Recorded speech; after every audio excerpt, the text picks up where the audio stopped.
Hi you guys, Stacy Carnaliti, Egypt to Canaan, and I'm covering lesson 5 today. It's called Your No Way is God's Highway. This is about impossible situations. Are you up against something impossible today? If so, you're in a great place. So scary, but for sure you have the faith to overcome the fear and to get to the other side of this impossible situation. So first of all, I want to encourage you that God told the people to go by way of the Red Sea. And so all of a sudden Moses tells the people that we are fleeing Egypt at midnight, so when it was dark, and they're to go by way of the Red Sea. Well, the people knew, why would we be going to Canaan by way of the Red Sea? That doesn't make any sense. There's a sea there, but they obeyed and they went and woke up in the morning, and sure enough, there was the water. So God led them to a situation that was impossible. And so we have to believe that it was on purpose, right? That was no accident. They didn't get to that impossible situation because they made a mistake or they went the wrong way or they were in the flesh or they were in some kind of sin. That was not the case. God led them by way of the Red Sea. So the people started murmuring and complaining, of course, and they said to Moses, you know what? It would have been better for us just to stay in Egypt and serve the Egyptians than to die in the wilderness, right? Do you do the same thing? I do the same thing. I get so extreme. Oh my gosh, we're gonna die. My friend asked me last week, how are you guys? I go, we're great. Like, we're not gonna die.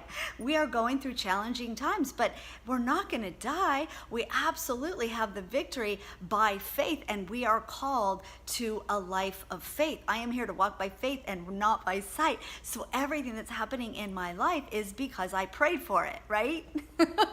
So we prayed for these things, and then all of a sudden we're on our way to manifesting, the visions that God's given us, and we got to go through some stuff because it keeps us in faith. And so I am here to encourage you today that impossible situation could very well be the thing that you have prayed for. So God has got your back. He is with you, and that's what he wants to tell you today. I love you. I'm with you. I'm in you. I'm for you. I'm not against you. And together we will get to the land of promise. Okay? So they're at this place of impossibility. God has called them to the promised land. There's only one way to get there, and the way is impossible. So that's another thing you just need to stop and ponder. There's one way to get to my destination, and the way is impossible.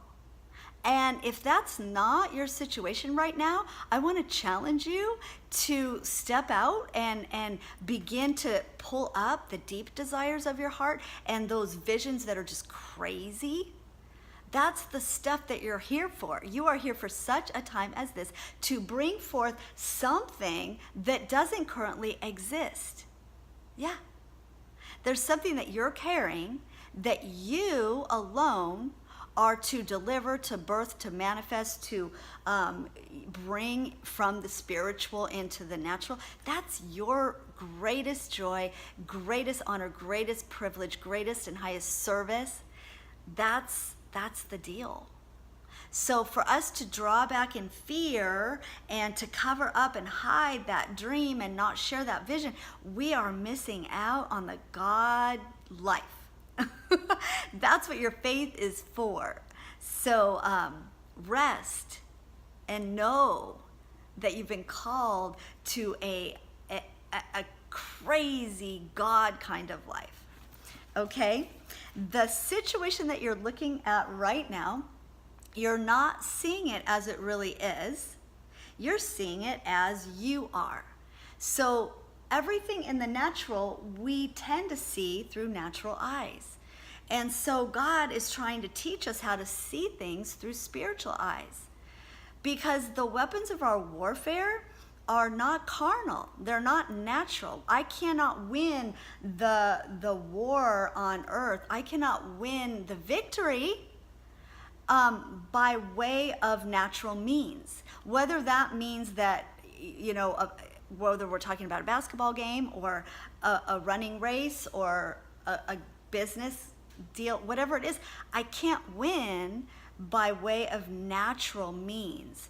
I mean, maybe now and then for a little while, but probably not. It's truly the faith that is the victory. So the winners in the world are the ones that are walking by faith and not by sight. They've got a deep down abiding belief that's aligned with truth, with the ways and the will of God. That's what's gaining them ground in life. And so we have to remember that faith is our victory, and faith is believing in what we don't see. It's the very substance, like tangible matter. Faith becomes that. Faith is the substance of the things that we're hoping for and the very evidence of the things that we can't see right now. So when I understand that that vision that I'm carrying is literally like matter, it's substance, it's a big deal. My faith is going to bring that thing into a place of a place on this earth that we can actually see it and touch it and interact with it. And so that's why you're here. You're here to bring something to the earth that's not currently in existence. That's a big deal. You're a big deal. You matter a whole bunch. And so that impossible situation is totally on purpose, right? It's getting you, it's forcing you, it's putting you under pressure so that your insides will be revealed. So what are you really made out of? You don't even know that until you get squeezed, right? Turning pressure into power. This is my gig. This is my specialty. I take that high pressure and teach you how to turn it into high power. That's why my coaching business is called High Power Success. And this is all in 2 Corinthians 4. Paul talks about being pressed on every side so that the excellence of the power would be of God. I don't want my power to be only my human potential. I want the power of God to excel in my life and to be seen and to be active, right? The power of God is amazing. And so if I can be in a place of dependence upon the power of God each and every day to get me to the promised land, to get me to those places that God has called me to, then I'm in a really good place, right? Because apart from God, we are miserable. We are not happy. Just admit it. You are not happy when you're separated from your true and divine God nature, right? The Christ in you is your hope of glory. The Christ in you is your rest. The Christ in you is your power. The Christ in you is your hope. The Christ in you is your glory. The Christ in you is your life. And don't separate it. Don't separate yourself from it, because it only leads to misery and death. So that's the gist of this chapter. I like in the summary, it talks about the reality of truth is in the awareness that our true being is eternal in nature. When we understand that our home is really in heaven, it makes it a little bit easier for us to put on an eternal perspective. If I think with a temporary, natural mind, but I'm an eternal being, a spiritual being, there's going to be a conflict there. So I need to understand I am a spiritual being. My home is in heaven. I need a heavenly language to communicate with, and I need a mind that thinks with an eternal perspective. If I can get all of that lined up, I am so powerful, purposeful, passionate, excited about life on earth, and victorious. So that's my exhortation to you today. Take the time to do this lesson. You will be so glad you did, of course. I always say that.